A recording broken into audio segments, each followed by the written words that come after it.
শের আফগানের বীভৎস যৌন নিপীড়ন থেকে বাঁচার জন্য আমি দিনরাত চিন্তা করতাম। শের আফগানের সংস্পর্শে আসার সঙ্গে সঙ্গে আমি জ্ঞান হারালাম। আমার যখন জ্ঞান ফিরল তখন বোধ করি বেলা দ্বিপ্রহর। ব্যথায় সারা শরীর নাড়াতে পারছিলাম না। আমার বিশেষ স্থানে প্রচুর রক্তপাত হওয়ার পর আমার সারা শরীর ফুলে উঠেছে। সবাই ধারণা করছিল আমি বোধহয় মরেই গেছি। শিওরে আম্মাজান সহ পরিবারের নিকটাত্মীয় মহিলারা উৎকণ্ঠিত হয়ে দাঁড়িয়েছেন। বাসরতে দুঃসহ স্মৃতি ধারণ করে আমি প্রায় 2 মাস শয্যাশায়ী অবস্থায় অসুস্থ দিন কাটালাম। কিন্তু তার চাহিদা পূরণের কোনো ক্ষমতাই আমার ছিল না। আমি শারীরিক এবং মানসিকভাবে দিনকে দিন অসুস্থ হয়ে পড়লাম।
দিনটি ছিল 25শে মে 1611 সাল। সালতানাতে মোগলের রাজধানী ফতেপুর সিক্রির শাহী প্রাসাদের মূল ফটক থেকে শুরু করে দেওয়ানি খাসের পুরো চত্বরটি মনে হচ্ছিল দুলহান দুলহানিয়ার মতো। আরবে তেজি ঘোড়া, সাদা রঙের উট এবং শাহী হাতিগুলোকে সাজানো হয়েছিল বিশেষ সাজে। নহবত, সানাই, যুদ্ধ কড়াইগুলোর ছন্দ মেলানো সুর এবং 30 মিনিট পর পর 100টি কামানের গগনবিদারী আওয়াজে রাজধানী সহ আশেপাশের 200 মাইলের মধ্যে বসবাসকারী প্রজারা টের পাচ্ছিল যে তাদের সম্রাট নূর উদ্দিন মোহাম্মদ জাহাঙ্গীর তৎকালীন পৃথিবীর সবচেয়ে সুন্দরী, মেধাবী এবং চৌকস রমণী মেহরুন নিসা ওরফে নূরজাহানকে 20তম স্ত্রী হিসেবে বিয়ে করছেন। দেওয়ানি খাসের ঠিক মাঝামাঝি দক্ষিণ দিকের ঘরটিতে সাজানো হয়েছিল বাসর। আজ থেকে প্রায় 450 বছর আগে কামরাটিকে প্রাকৃতিকভাবে প্রায় শীতাতপ নিয়ন্ত্রিত করা হয়েছিল। মোগল ঐতিহ্য অনুযায়ী কামরায় কোনো দরজা না থাকলেও 23 রকমের বাহারি পর্দা, ইরানি গালিচা এবং হিন্দুস্তানি ফুলের সাহায্যে এক স্বপ্নপুরী তৈরি করা হয়েছিল।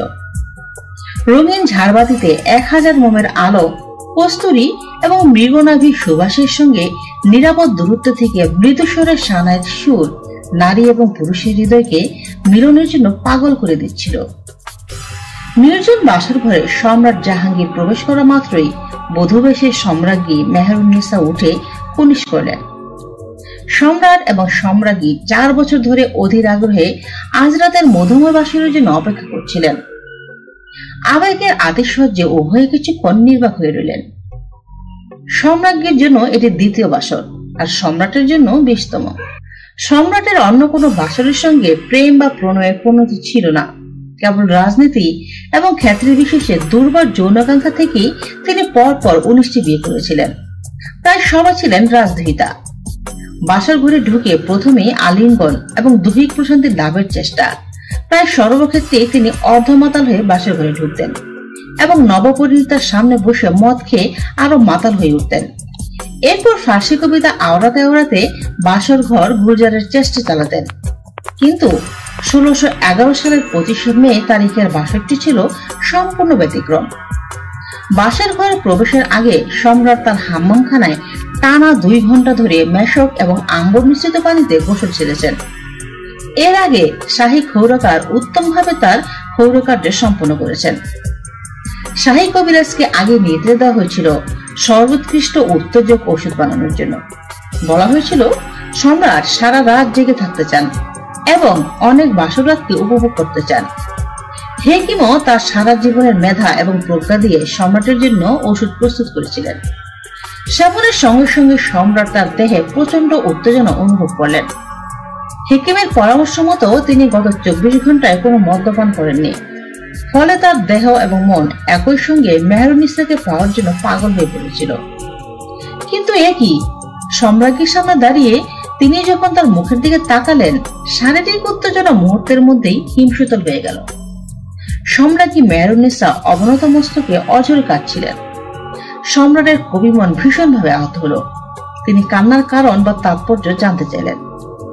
বিদেশি সম্রাজ্ঞী বলতে শুরু করলেন, আলম্পনা, এই শাহী প্রাসাদের বাসর সজ্জার সামনে দাঁড়িয়ে আমি কেবল আমার নিয়তির কথা ভাবছিলাম। আবেগ, কৃতজ্ঞতা এবং আনন্দে আমার দেহ মন পুলকিত। আমার চোখের অশ্রু যেন কৃতজ্ঞতার বহতা নদী। আমি কৃতজ্ঞ আমার রবের প্রতি। সবকিছুই কেমন যেন স্বপ্নের মতো মনে হচ্ছে। জীবনের মুহূর্তগুলো কেমন যেন মেলাতে পারছি না।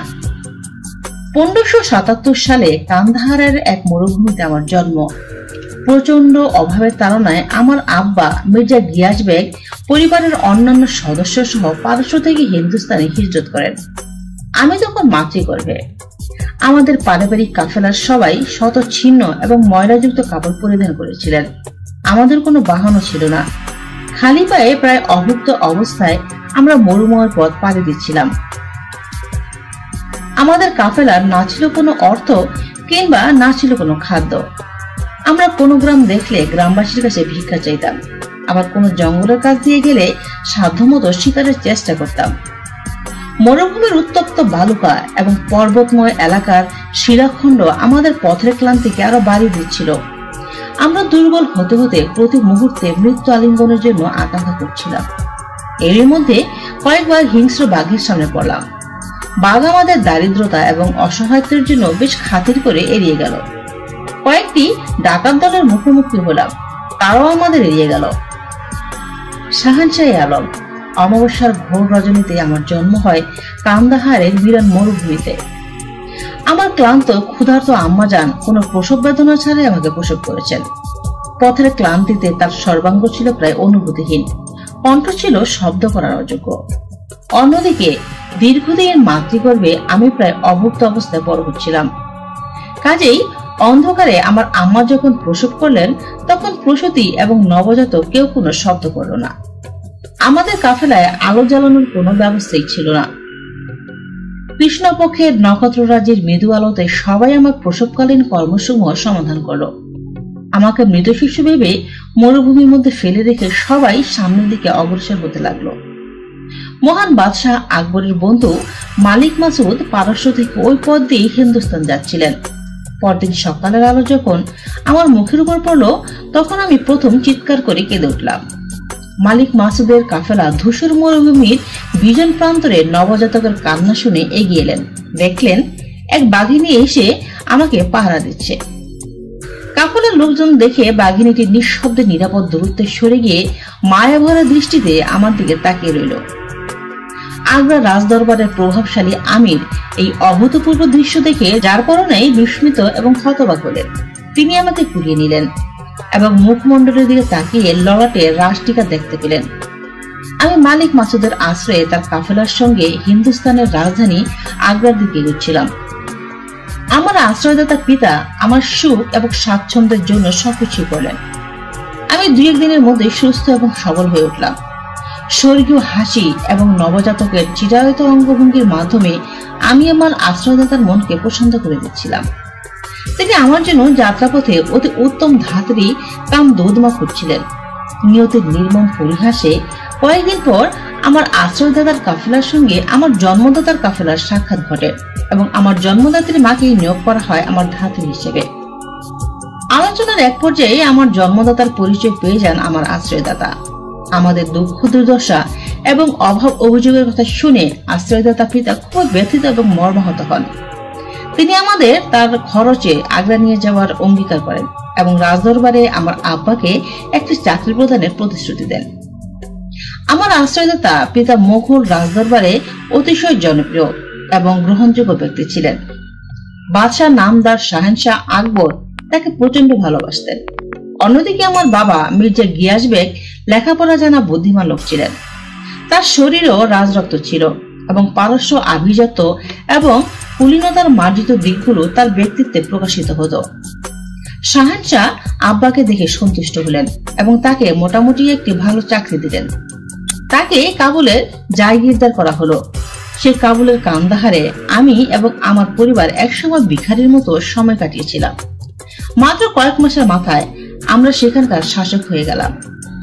আমার আব্বা মির্জা গিয়াস বেগ কাবুলের শাসক হওয়ার অল্প কিছু দিনের মধ্যেই সবকিছু চমৎকারভাবে গুছিয়ে নিলেন। কেন্দ্রীয় সরকারে তিনি সবচেয়ে বেশি পরিমাণ রাজস্ব পাঠাতে থাকলেন।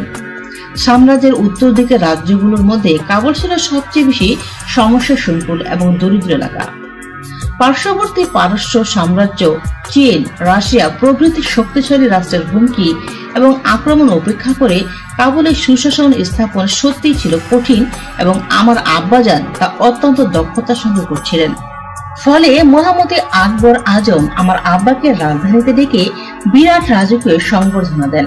তাকে ইতেমাদ উদ্দৌলা বা সাম্রাজ্যের স্তম্ভ উপাধি দেওয়া হয়। আমি এবং আমার অপর দুই ভাই শরীফ খান এবং আসফ খান রাজকীয় পরিবেশে কাবুলে বেড়ে উঠতে থাকি।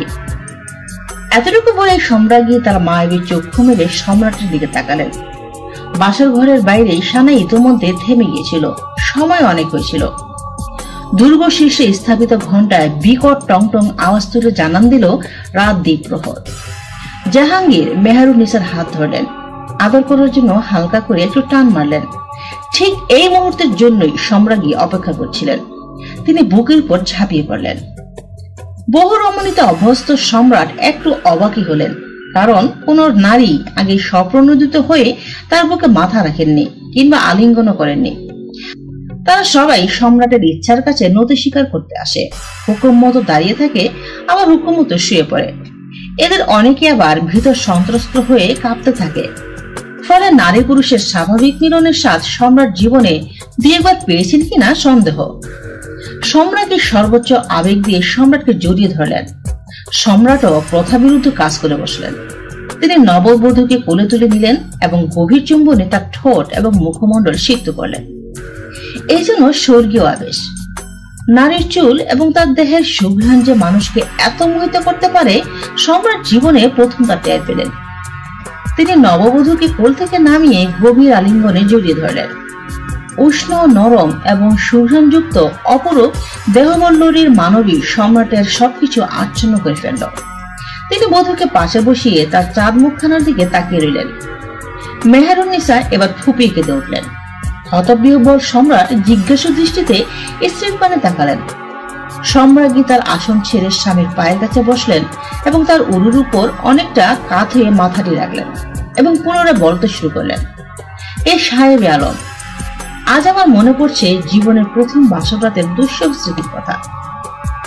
1594 সালের কোন বসন্তে আলীকুলি ইস্তাজুল ওরফে শের আফগানের সঙ্গে আমার বিয়ে হয়। তখন আমার বয়স 17 বছর।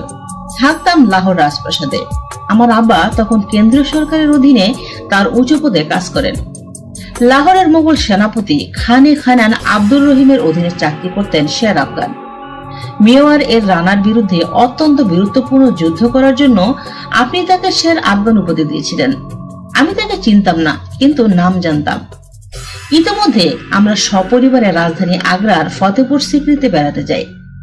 আব্বা রাজপ্রাসাদে মহানুভব সম্রাট আকবরের সঙ্গে সাক্ষাৎ করেন।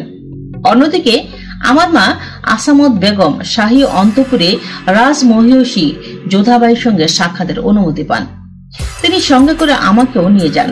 আমার বয়স তখন 14 বছর এবং আপনি সে সময় আনারকলির সঙ্গে গভীর ভালোবাসায় মগ্ন। প্রথম সাক্ষাতেই সম্রাট আমাকে ভীষণ পছন্দ করেন এবং মোগল হেরেম থেকে শিক্ষা গ্রহণ করার জন্য আমাকে মনোনীত করেন। আমার পরিবারের জন্য এই ছিল এক বিরল সম্মান এবং অসাধারণ পুরস্কার আর প্রাপ্তি। এর ফলে আমি দেওয়ানে খাসের অন্তপুরে স্থান পেলাম। অন্যদিকে আমার আব্বা এবং দুই ভাই আগ্রার রাজদরবারের অধিকতর উঁচু পদে নিয়োগ পান। তখন আমাদের সুখ এবং সমৃদ্ধির অন্ত ছিল না। মোগল হেরেমে আমাকে অন্যান্য রাজকুমারীর সঙ্গে রেখে সোহবত শেখানো হতো। আরবি এবং ফার্সি সাহিত্য, ইতিহাস এবং ঐতিহ্য আমাদের পড়ানো হতো। যুদ্ধবিদ্যা তথা সামরিক বিষয় দিয়েও শেখানো হতো। অশ্বচালনা, তীরছোড়া, তলোয়ার চালানো এবং সৈন্য পরিচালনায় আমার দক্ষতা অন্যান্য রাজকুমারীর তো দূরের কথা, রাজকুমারদের চেয়েও শ্রেষ্ঠত্ব অর্জন করলো। সম্রাট আমার এই গুণাবলীর জন্য তার আপন কন্যাদের মতো স্নেহ করতেন। এছাড়া নৃত্য, গীত, ছবি আঁকা, বাগানের ডিজাইন, পোশাক এবং অলঙ্কারাদিতে আমার অনবদ্য ডিজাইনের সুখ্যাতি সর্বত্র ছড়িয়ে পড়েছিল। এভাবে আমি প্রায় 3 বছর রাজ অন্তঃপুরে থেকে অনেক কিছু শিখলাম এবং জানলাম। সবাই আমাকে আপনার ব্যাপারে সাবধান করত, বলতো ভুলেও যেন আপনার সম্মুখে না করি। আপনার মোহময় চোখের তীব্র আকর্ষণ নাকি কোনো মেয়ে উপেক্ষা করতে পারে না। এর মধ্যে আনারকলির সঙ্গে আপনার বিয়োগান্তক ঘটনা, শাহেনশাহের বিরুদ্ধে আপনার যুদ্ধ ঘোষণা, যুদ্ধে আপনার পরাজয়, সম্রাট কর্তৃক মৃত্যুদণ্ড প্রদান এবং সবশেষে ক্ষমার ঘটনা নিয়ে অন্তঃপুরে আলাপ আলোচনা চলতেই থাকতো। মনে মনে আমার খুব ইচ্ছে হতো অন্তত দূর থেকে হলেও যেন আমি আপনাকে একবার জন্য দেখতে পাই। অবশেষে আমি আপনাকে দেখলাম, নিজের সৌভাগ্যের কপাল পরানোর জন্য দেখলাম। সে রাত ছিল নওরোজ অর্থাৎ নববর্ষের রাত। শাহী প্রাসাদের অন্তঃপুরে বসেছিল মিনা বাজার। আমার বয়স তখন সবে 16 থেকে 17তে পড়েছিল। শরীরের যৌবন এবং নারীত্বের চিহ্নগুলো ফুটে উঠেছিল অসাধারণ সৌন্দর্য নিয়ে। হাম্মামখানায় ঢুকে আয়নার সামনে দাঁড়িয়ে বান্ধবীরা বিবস্ত্র হয়ে একে অপরের সৌন্দর্য দেখতাম এবং নানা রকম রং রসের কথা বলতাম। বলতে বলতে আমরা নিজেরা ভীষণ উত্তেজিত হয়ে পড়তাম। আমার সৌন্দর্যে সবাই মুগ্ধ হতো, প্রশংসা করত এবং ঈর্ষাও করত। এসব আমার ভীষণ ভালো লাগতো। যৌবনের চঞ্চলতায় আমরা মাঝে মধ্যে দেওয়ানি খাসের অন্তঃপুর থেকে একটু বের হতে চাইতাম, কিন্তু খোঁজা প্রহরীরা কখনো আমাদের সেই সুযোগ দিত না। সে রাতের নওরোজের মিলন মেলায় আপনি এলেন, শাহী নহবত বেজে উঠল। নকিব হুঙ্কার তুলে আপনার আগমন বার্তা ঘোষণা করল। সম্রাজ্ঞী যোধাবাইয়ের নেতৃত্বে রাজ অন্তঃপুরের রাজকুমারী এবং অভিজাত মহিলাদের সঙ্গে লাইনে দাঁড়িয়ে আমিও দূরে দূরে বুকে আপনার আগমনের প্রতীক্ষায় রইলাম। আপনি এগুচ্ছিলেন আর মেয়েরা আহলান ও সাহালান বলে আপনাকে স্বাগতম জানাচ্ছিলেন। মাঝে মধ্যে আপনার মাথার উপর ফুল ছিটাচ্ছিলেন। আপনি বিশ্বনমনে এগুলোর সময় রাজকুমারীদের বিভিন্ন উপহার দিচ্ছিলেন, কিন্তু যখন আমার সামনে এলেন তখনই ঘটল বিপত্তি। আপনি হঠাৎ দাঁড়িয়ে গেলেন এবং নিজের বহুমূল্য পান্নার হারটি নিজ হাতে আমার গলায় পরিয়ে দিলেন। আপনি আমার নাম, পিতার নাম জানতে চাইলেন। আবেগ, ভয় আর শিহরণের আতিশয্যে আমি সংজ্ঞা হারালাম। এ খবর সঙ্গে সঙ্গে শাহেনশাহ আকবরের দরবারে পৌঁছে গেল। আমাকে সে রাতেই ফতেপুর সিক্রির রাজপ্রাসাদ থেকে লাহোর রাজপ্রাসাদের উদ্দেশ্যে পাঠানো হলো। সম্রাটের হুকুমে 1594 সালে মাত্র 17 বছর বয়সে আলীকুলি খা ওরফে শের আফগানের সঙ্গে আমার বিয়ে দেওয়া হয়। শের আফগানের সরকারি বাসভবনে আমাদের বাসর সাজানো হয়। বাসার ঘরে নববধূর দায়িত্ব এবং কর্তব্য সম্পর্কে আমার পরিবারের বয়োজ্যেষ্ঠ মহিলারা আমাকে যথাসম্ভব শিখিয়েছিলেন। প্রথম বছরে স্বামীর সংস্পর্শে কি কি অসুবিধা হতে পারে তাও আমাকে শেখানো হয়েছিল। মোগলের মেয়ে বেড়ে ওঠা অন্যান্য রাজকুমারীর মতো আমিও জীবনে বাবা, ভাই, সম্রাট এবং যুবরাজের সম্মুখে দাঁড়ানো ব্যক্তি থেকে অন্য কোনো পুরুষকে দেখা বা কথা বলার সুযোগ পাইনি, বিশেষত বয়স 10 বছর পূর্ণ হওয়ার পর। কাজেই বাসর ঘরে আমি গালিচার উপর প্রস্তুত বাসর সজ্জার বসে থরথর করে কাঁপছিলাম। কিছুক্ষণ পর শের আফগান ঢুকলেন। আমি ভয়ার্ত চোখে তার দিকে তাকালাম। প্রায় 7 ফুট উচ্চতার পেটানো বলিষ্ঠ শরীরের দুর্ধর্ষ সৈনিক তিনি। খালি হাতে বাঘের সঙ্গে লড়ে একাধিক বাঘ হত্যার বীরত্বপূর্ণ ইতিহাস রয়েছে তার। গম্ভীর মুখে তিনি কামরায় ঢুকে আমাকে দাঁড়ানোর নির্দেশ দিলেন। আমি দাঁড়ালাম এবং মাথা নুয়ে কুমিশ করলাম। তিনি আমার সব পরিধেয় বস্ত্র এবং অলংকার খুলে তার সামনে দাঁড়ানোর হুকুম দিলেন, আর আমি তাই করলাম। একটু পর তিনিও উদম হলেন। এত বিশাল আকৃতির একজন সিংহ পুরুষ আমার সামনে উদম হয়ে দাঁড়িয়ে আছে, আমি ভাবতে পারছিলাম না। আমার মাথায় চক্কর দিচ্ছিল এবং শরীর বেয়ে ঘাম ঝরছিল। শের আফগানের সংস্পর্শে আসার সঙ্গে সঙ্গে আমি জ্ঞান হারালাম। আমার যখন জ্ঞান ফিরল তখন বোধ করি বেলা দ্বিপ্রহর। শিওরে আম্মাজান সহ পরিবারের নিকটাত্মীয় মহিলারা উৎকণ্ঠিত হয়ে দাঁড়িয়ে আছেন। বৃদ্ধ শাহী হেকিম এবং তার স্ত্রী উপস্থিত। ব্যথায় সারা শরীর নাড়াতে পারছিলাম না। আমার বিশেষ স্থানে প্রচুর রক্তপাত হওয়ার পর আমার সারা শরীর ফুলে উঠেছে। সবাই ধারণা করছিল আমি বোধহয় মরেই গেছি, কিন্তু আমি মরিনি। বোধহয় আজকের এই রাতটির জন্যই আমি বেঁচেছিলাম। বাসরতে দুঃসহ স্মৃতি ধারণ করে আমি প্রায় 2 মাস শয্যাশায়ী অবস্থায় অসুস্থ দিন কাটালাম। এর মধ্যে শের আফগান কয়েকবার আমাকে দেখতে এলেন। মনে হলো তিনি অনুতপ্ত। এর কয়েকদিন পরেই শাহনশাহ আকবরের দরবার থেকে শের আফগানের বদলির নির্দেশ এলো। নতুন কর্মস্থান সুবে বাংলার বর্ধমান। 1605 সালে তাকে বর্ধমানের জায়গিরদার করা হলো। আমরা সপরিবারের লাহোর থেকে বর্ধমানে গেলাম। সম্পূর্ণ অজানা এবং নতুন একটি পরিবেশে আমি গেলাম। পিতা, মাতা, ভাই সবাই আবার আগ্রার রাজদরবারে আরো উঁচু পদে নিয়োগ পেলেন। বর্ধমানে আমরা ছিলাম 2 বছর। সেই সময় প্রতিটি রাতই আমার কাছে আসতো এক ভয়ঙ্কর দুঃস্বপ্ন হিসেবে। আমি গর্ভবতী হয়ে পড়লাম এবং একটি কন্যা সন্তানের জন্ম দিলাম। শের আফগান আদর করে আমারই নামে তার নাম রাখলেন মেহেরুন্নিসা। শের আফগানের বিভৎস যৌন নিপীড়ন থেকে বাঁচার জন্য আমি দিন রাত চিন্তা করতাম। তাকে আমি আরো বিয়ে করার জন্য প্ররোচিত করলাম, কিন্তু সে রাজি হলো না। আমাকে ঘিরে তার ভালোবাসা ছিল অকৃত্রিম, কিন্তু তার চাহিদা পূরণের কোনো ক্ষমতাই আমার ছিল না। আমি কাবুল থেকে বেশ কয়েকজন বিশাল দেহের সুন্দরী বাদী আনলাম, কিন্তু শের আফগান তাদের কাউকে শয্যাসঙ্গী হিসেবে গ্রহণ করল না। তার সব আগ্রহ কেবল আমাকে ঘিরে। আমি শারীরিক এবং মানসিক ভাবে দিনকে দিন অসুস্থ হয়ে পড়লাম। প্রতি রাতের বেদনা এবং দুঃসহ স্মৃতি ভুলে থাকার জন্য আমি সন্ধ্যা হলেই আফিম খাওয়া শুরু করলাম। শের আফগান প্রতি রাতে এক আফিমখোর তন্দ্রাচ্ছন্ন রমণীর সঙ্গে রাত কাটাতো। এইভাবে রাতের ঘটনা আমার মনে থাকতো না বটে, কিন্তু সারা শরীরের তীব্র যন্ত্রণা অনুভব করতাম সব সময়। এর মধ্যে কি মনে করে আমি আপনাকে চিঠি লিখলাম, সম্ভবত 1607 সালে। আমি লিখেছিলাম আমার দুর্বিষহ দিল্লিপির কথা। অভিযোগ করেছিলাম আপনাকে, বলেছিলাম সেই নওরোজের রাতে আপনার দৃষ্টি যদি আমার উপর না পড়তো, তাহলে সদাশয় মহান বাদশাহ আকবর হয়তো আমাকে তড়িঘড়ি বিয়ে দিতেন না, আর আমাকে অভিশপ্ত জীবনের ঘানি টানতে হতো না। চিঠিটি হয়তো আপনাকে ভীষণভাবে আহত করেছিল।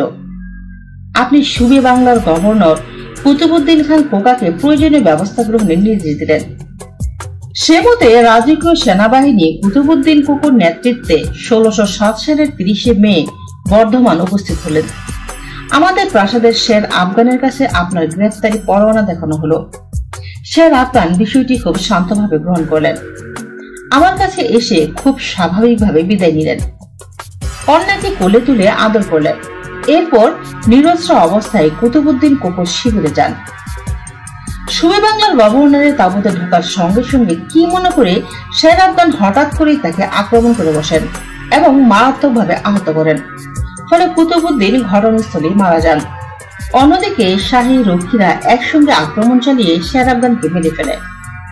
মৃত্যুর আগে শের আফগান গগন বিদারী আওয়াজ তুলে কেবলই বলেছিল, হামারি মেহেরুন্নিসা, হামারি মেহেরুন্নিসা। এরপর আমাকে আমার কন্যা সহ আগ্রায় আনা হয়। আমার স্থান হয় আপনার সৎ মা সুলতানা বেগমের প্রাসাদে। আমি তখন সম্পূর্ণ অসুস্থ, শারীরিক এবং মানসিকভাবে। আপনার হুকুমে দেশি বিদেশি শাহী চিকিৎসকরা আমার চিকিৎসা করতে থাকেন প্রায় 4 বছর ধরে। এর মধ্যে আমার অনুরোধে আপনি একটিবার আমাকে দেখতে আসেননি। আমার চেহারা তখন খুবই খারাপ হয়ে গিয়েছিল।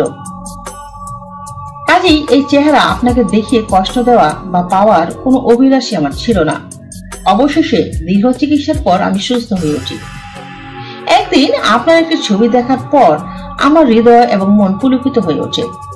রাতে যখন আপনার ছবিটি নিয়ে শয়নকক্ষে গেলাম এবং মনে মনে আপনার কথা কল্পনা করলাম, তখন শরীর বেশ উত্তেজিত হয়ে উঠল। আমি অনুভব করলাম আমি সুস্থ হয়ে উঠেছি। আমি আপনাকে জানালাম বিয়ের জন্য আমি প্রস্তুত। সম্রাজ্ঞী মেহেরুন্নিসা যখন তার কাহিনী বলতেছিলেন, তখন দুর্গে শেষ প্রহরের ঘন্টা বেজে উঠল। শাহী মসজিদ থেকে আজানের ধ্বনি ভেসে আসলো। সম্রাট জাহাঙ্গীর তার প্রিয়তমা পত্নীর কাছে আরো ঘটনা শোনার জন্য আবদার করলেন। সম্রাটকে মুচকি হেসে সম্রাটের কাছে অনুমতি চাইলেন পরবর্তী রাতে বাকি ঘটনা বর্ণনা করার জন্য। আবেদন মঞ্জুর হলো। 1611 সালের 26 মে ছিল বিয়ের দ্বিতীয় দিন। সম্রাট জাহাঙ্গীর বলতে গেলে সারা রাত ঘুমাননি। নূরজাহানের জীবনকর্ম তাকে প্রবলভাবে আকর্ষণ করেছিল, ফলে কোনো ক্লান্তি তাকে স্পর্শ করেনি। বাসসজ্জা থেকে বের হয়ে আসেন সূর্য ওঠার আগেই। এটি ছিল হেরেমের নীতি। নিজের খাস কামরায় ঢুকতে ঢুকতে তিনি ভাবলেন, এত বড় কামনাহীন সংযমী পুরুষ তিনি হলেন কি করে। এই প্রথম এক রমণী সারা রাত তার সামনে বসা ছিল। কিন্তু তার চেতনা কেবল অনুসরণ করছিল রমণীর বক্তব্যকে। তার শরীর কিংবা মন একবারও যৌনতর হয়ে রমণীর পানে ধাবিত হয়নি। নারীর যেসব অঙ্গের প্রতি পুরুষের দুর্বার আকর্ষণ থাকে সেগুলোর দিকে একবারের জন্য ভ্রুক্ষেপ ছিল না সম্রাটের। এমন কেন হলো? ভাবতে ভাবতে সম্রাট খাস কামরার সঙ্গে লাগোয়া হাম্মামখানায় ঢুকলেন। মোগল রীতি অনুযায়ী হাম্মামে গোসল করার বিধান ছিল। বাসর পরবর্তী হাম্মামে গোসলের জন্য সম্রাট একাই উপস্থিত ছিলেন। অন্যান্য দিনে সম্রাটের গোসল পর্বটিও একটি আনুষ্ঠানিকতার মাধ্যমে সম্পন্ন হয়। সম্রাট প্রথমে হাম্মামের নির্ধারিত পানির চৌবাচ্চাটিতে নামেন, যা আগে থেকে তার জন্য নানা রকম সুগন্ধি দিয়ে প্রস্তুত রাখা হয়। হাম্মামের পানির তাপমাত্রাও নিয়ন্ত্রণ করা হতো তার রুচি মাফিক। সম্রাট জাহাঙ্গীর সাধারণত হালকা উষ্ণ পানিতে গোসল করতেন। সম্রাটের প্রিয় কয়েকজন উজির এবং সেনাপতি উপস্থিত থাকতেন গোসলের সময়। সম্রাট ইচ্ছা পোষণ করলে তাদের মধ্যে দুই একজন অনুমতি পেত সম্রাটের সঙ্গে চৌবাচ্চাটিতে নেমে একসঙ্গে গোসল করার জন্য। আমন্ত্রিত রাজপুরুষের জন্য এ ছিল এক বিরল সম্মান। সম্রাটের ইচ্ছায় সেদিন কেউ উপস্থিত ছিল না। একান্ত খোঁজা প্রহরী কয়েকজন বিশ্বস্ত গোলাম এবং বাদীকে নিয়ে খুব তাড়াহুড়ো করে গোসল সারলেন। প্রথম অনুযায়ী সকালের নাস্তা পর্বটিও সম্রাট তার রাজদরবারের পাত্রমিত্রদের সঙ্গে করতেন। এখানে বসেই দিনের কর্মপরিধি নির্ধারিত হতো। কখনো কখনো রাষ্ট্রদূতরা সম্রাটের সঙ্গে প্রাতরাশ সভায় উপস্থিত থাকতেন। প্রায় 100 বছরের মোগল ঐতিহ্য ভেঙে হঠাৎ করে সম্রাট ইচ্ছা পোষণ করলেন সম্রাজ্ঞী মেহেরুন্নিসাকে প্রাতরাশ সভায় উপস্থিত করানো হোক। তিনি এলেন। অপরূপ রূপের ঝলকানিতে সমগ্র হলঘরটি আলোকিত হলো। সম্রাট জীবনে দিনের আলোতে তার প্রিয়তমা পত্নীকে দেখেননি কখনোই। সেই কবে একবার দেখা হয়েছিল মিনা বাজারে, যখন আলীকুলি খাঁর সঙ্গে তার বিয়ে পর্যন্ত হয়নি। এরপর গত 4 বছরে বাসর ঘরের স্মৃতি ছাড়া কেবল একবার দেখেছিলেন, তাও আবার দূর থেকে। তিনি জানতেন তার নবপরিণতা স্ত্রী অসাধারণ মেধাবী, দুর্দান্ত সাহসী, আধুনিক শিক্ষায় শিক্ষিত। তাবৎ দুনিয়ার রাজনীতির খবর যেমনি জানেন, তেমনি প্রাচ্য এবং পাশ্চাত্যের স্থাপত্যকলা, পোশাকের ডিজাইন, বাগান স্থাপন এবং সর্বোপরি যুদ্ধবিদ্যায় বিশেষজ্ঞ। সেদিনের প্রাতরাশে সম্রাজ্ঞীর আমন্ত্রণের মূল উদ্দেশ্য ছিল কিন্তু রাজনৈতিক। সম্রাট জাহাঙ্গীরের আমলে বাংলা প্রদেশ প্রবলভাবে অশান্ত হয়ে ওঠে। বিশেষত বর্তমান বাংলাদেশে তখন 12 ভূঁইয়া বা 12 জন প্রভাবশালী জমিদারের প্রচন্ড দাপট। বাংলা বিখ্যাত 12 ভূঁইয়াদের নেতা ঈশা খাঁর মৃত্যুর পর তার সুযোগ্য ছেলে মুসা খানের নেতৃত্বে জমিদাররা মোগল সাম্রাজ্যের বিরুদ্ধে প্রবল প্রতিরোধ গড়ে তোলে। ওই আন্দোলনের অগ্নিজোড়া দিনগুলোতে মেহেরুন্নিসা ছিলেন বর্ধমানে, সেখানকার শাসক আলীকুলি খাঁর স্ত্রী হিসেবে। সুবে বাংলার রাজধানী তখন রাজমহলে। সম্রাট তার অতি প্রিয়ভাজন কুতুবউদ্দিন খান কোকাকে 1606 সালে সুবে বাংলার গভর্নর করে পাঠান। কোকা ছিলেন সম্রাটের আবালো প্রিয় বন্ধু, বিশ্বস্ত সহচর এবং যুদ্ধের ময়দানে পরীক্ষিত সেনাপতি। সম্রাট যখন তার পিতার বিরুদ্ধে বিদ্রোহ করেছিলেন, তার জীবনের স্বপ্নের নায়িকা আনারকলির মৃত্যুর পর, তখন হাতে গোনা অল্প কয়েকজন সেনাপতি তাকে সাহায্য করার জন্য এগিয়ে এসেছিলেন। কোকা ছিল তাদের অন্যতম। এছাড়া কোকার মা ছিলেন সম্রাটের দুধ মা এবং পরম শ্রদ্ধার পাত্র। এই সম্পর্কে সম্রাট তার আত্মজীবনী তুজকে জাহাঙ্গীরিতে লিখেছেন, কোকার মা ছিলেন আমার দুধ মা। আমি স্পষ্ট বুঝতে পারতাম যে আমার দুধ মা আমাকে আমার নিজের মায়ের চেয়ে বেশি ভালোবাসতেন। তার মৃত্যুতে আমি যেন বজ্রঘাতের মতো আঘাতপ্রাপ্ত হই। তার লাশ অন্যদের সঙ্গে কাঁধে বহন করে কবরস্থানে নিয়ে যাই। পরম শ্রদ্ধা এবং ভালোবাসার কারণে দুধ মায়ের পা দুটি আমার কাঁধে নিয়ে সব যাত্রা শুরু করি। তার লাশ কবর দেওয়ার পর মনে হলো আমি বোধহয় বেঁচে নেই, কিংবা আমার আর বেঁচে থাকার দরকার নেই। প্রচন্ড বেদনায় আমি কয়েকদিন খাইনি। এই সময় আমি আমার দৈনন্দিন পোশাকও পরিবর্তন করিনি। বাংলার পরিবেশ অশান্ত হয়ে উঠলে সম্রাট তার বাল্যবন্ধু এবং বিশ্বস্ত সহচর কুতুবউদ্দিন কোকাকে গভর্নর নিয়োগ করেন। কোকা সবকিছু গুছিয়ে ওঠার আগে মেহেরুন্নিসার স্বামী বর্ধমানের শাসক আলীকুলি খাঁ ওরফে শের আফগান বিদ্রোহী হয়ে ওঠেন। সম্রাটের নির্দেশে কোকা সে বিদ্রোহ দমন করতে গিয়ে নিজেই শের আফগানের হাতে নির্মমভাবে খুন হন। আগ্রার রাজপ্রাসাদে যখন কোকার মৃত্যুর সংবাদ পৌঁছল, তখন প্রায় মধ্যরাত। কোকার সঙ্গে সম্রাটের ব্যক্তিগত সম্পর্কের কারণে প্রহরীরা অনেকক্ষণ ধরে সিদ্ধান্ত নিতে পারল না যে এত রাতে দুঃসংবাদ বহনকারী দূতকে প্রাসাদে ঢুকতে দেবেন কিনা, এবং তারা দিলও না। কিন্তু দূত করে বসল এক দুঃসাহসী কর্ম। সম্রাট জাহাঙ্গীর ক্ষমতায় আরোহণ করার পর তার খাস কামরা, দরবার, এমনকি জেনানা মহলের নাচঘরটিতে বসিয়েছিল একটি করে ঘণ্টা। উদ্দেশ্য জনসেবা। সম্রাট মনে করলেন তার দরবারের আমলাতান্ত্রিক জটিলতা কিংবা রাজপ্রহরীদের কড়াকড়ির কারণে কোন নির্যাতিত মজলুম ব্যক্তি সর্বমহলের কাছ থেকে হতাশ হয়ে সম্রাটের দৃষ্টি আকর্ষণ করতে চাইতে পারে। ন্যায় বিচারের স্বার্থে যিনি সম্রাটের কাছে আসতে চাচ্ছেন কিন্তু পারছেন না, এই ধরনের লোকদের জন্য তিনি তার অবস্থানের স্থানগুলোতে কয়েকটি ঘণ্টা স্থাপন করলেন। এসব ঘণ্টার সঙ্গে রশি বেঁধে রশির অপর প্রান্তে দুর্গের বাইরে স্থাপন করলেন। এরপর নকিবের মাধ্যমে রাজ্যময় ঘোষণা করে দিলেন যে কোন ব্যক্তি রাত বা দিনের যে কোনো সময় রশিটি টান দিয়ে সম্রাটের দৃষ্টি আকর্ষণ করতে পারবেন। ঘণ্টাগুলো স্থাপিত হওয়ার পর কয়েকবার এতে টান পড়েছে, কিন্তু সবই দিনের বেলায়, কার্যকালীন সময়ে। এই প্রথম মধ্যরাতে কোকার মৃত্যুর সংবাদ বহনকারী দূত রাজপ্রহরীদের বাধায় হতাশ হয়ে দুর্গের বাইরে চলে এলেন এবং রশিটিতে টান দিলেন। মধ্যরাতে সম্রাটের ঘণ্টায় টান পড়ার সঙ্গে সঙ্গে সমগ্র ফতেপুর সিক্রি নগরী জেগে উঠল। মূল রাজপ্রাসাদ এবং এর আশেপাশের এলাকা পাহারা দিতে প্রায় 1 লাখ সৈন্য, 3টি শিবিরে 30,000 করে সেনা অবস্থান টহলনিত। এর মধ্যে 5,000 ছিল অশ্বারোহী, 1,000 গোলন্দাজ, 5,000 তীরন্দাজ এবং বাকি সব পদাতিক। প্রায় সবাই প্রচলিত অস্ত্রের পাশাপাশি বন্দুক বা আগ্নেয়াস্ত্র ব্যবহার করত। সম্রাটের ঘণ্টায় টান পড়ার সঙ্গে সঙ্গে মূল ঘণ্টাটি বিকট শব্দে বেজে উঠল। গোলন্দাজ বাহিনী দুর্গের মূল ঘণ্টার শব্দের সঙ্গে তাল মিলিয়ে পরপর 7 বার কামান দাগালো, অর্থ আমরাও সতর্কভাবে জেগে আছি। পাশা সৈন্যের একটি চৌকস অশ্বারোহী দল বের হয়ে এলো দুর্গের বাইরে। কোকার মৃত্যুর সংবাদ বহনকারী দূতকে নিয়ে যাওয়া হলো সম্রাটের সামনে। সম্রাট বিস্তারিতভাবে সব ঘটনা শুনলেন এবং যার কারণে মর্মাহত হলেন। তিনি দূতকে ধন্যবাদ দিলেন এবং এত রাতে সাহস করে ঘণ্টা বাজানোর জন্য প্রশংসা করেন। আর ঘুমালেন না সে রাতে। কামরা থেকে বের হয়ে দেওয়ানে আমের বেদিতে উঠলেন। অনুসরণকারী দেহরক্ষীদের ইঙ্গিতে নিরাপদ দূরত্বে সরে যেতে বললেন। আকাশে তখন একাদশীর চাঁদ, বেশ ঝিরঝির করে বাতাস বইছে, কতই না মধুর পরিবেশ। কিন্তু সম্রাটের অন্তরে তখন বইছে আগুনের ঝড়। দিল্লির খুব কাছে রাজপুতনার বীর সংগ্রাম সিংহের অবরিত বাড়াবাড়ি, দক্ষিণাত্যে ক্রমাগত যুদ্ধ, কান্দাহারের যুদ্ধে পারস্য বাহিনীর কাছে পরাজয়, সুবে বাংলায় অরাজকতা, সবকিছু মিলিয়ে তিনি তখন দিশেহারা। যেসব বিশ্বস্ত সেনাপতির প্রতি তিনি নির্ভর করতেন, কোকার তাদের অন্যতম। খাজা মঈনুদ্দিন চিশতি রহমতুল্লাহি এর দৌহিত্র প্রখ্যাত বুজুর্গ আলেম হযরত সেলিম চিশতি রহমতুল্লাহি এর নাম কে না জানে। সম্রাটের বাবা মহামতি আকবর পায়ে হেঁটে আগ্রার ফতেপুর সিক্রি গিয়েছিলেন হযরত সেলিম চিশতি রহমতুল্লাহির কাছে। উদ্দেশ্য মহান আল্লাহ পাকের কাছে সন্তান কামনা।